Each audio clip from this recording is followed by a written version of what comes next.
बिस्मिल्लाहिर्रहमानिर्रहीम। अस्सलाम वालेकुम। आज हम सेवइयाँ उबाल कर उनके ऊपर ये शक्कर मक्खन डालकर ये पेश करेंगे, बताएंगे आपको। ये मैंने एक पैकेट खोला है, दूसरा पैकेट मैं इसके ऊपर दोबारा खोलूँगी। मैं आपको बताऊँगी ये तोड़ कर चार इसमें तकसीम करना है, इधर डालना है। पानी उबलने के लिए मैंने रख दिया है, इसको मैं उबालूँ, छन्नी में छान लूँगी। उसके बाद मैं आपको दिखाती हूँ प्रोसीजर।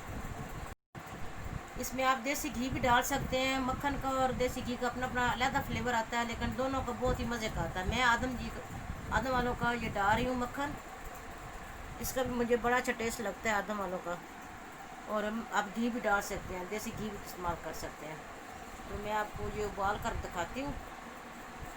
अब ये मैं पानी उबल गया तो मैं इसमें ये सेवइयाँ डालने लगी हूँ, ताकि अच्छी तरह से ये सेवइयाँ उबल जाएं पानी में। छन्नी में छान लूँगी।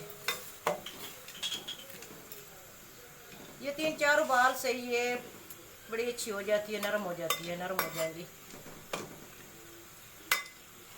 ये सेवइयाँ उबल गई हैं। अब इसके अंदर मैं मक्खन ऐड करने लगी हूँ। मक्खन अपने हिसाब से डालिएगा जितना आपको चाहिए। मैं ये टिक्की थी, मैं आधा इसमें डालने लगी हूँ।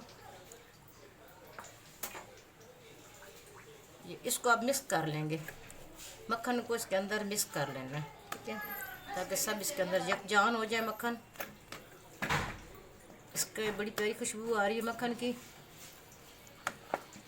ये ज़रूर बनाइएगा, बच्चों को बड़ी पसंद आती हैं, बच्चे बड़े शौक से खाते हैं। पहले मैं थोड़ी सी इसके अंदर शक्कर ऐड कर दूंगी और बकाया बाद में मैं फिर डालूंगी ऊपर। ये प्याला आधा मैं आधा इसके अंदर ऐड कर दूंगी।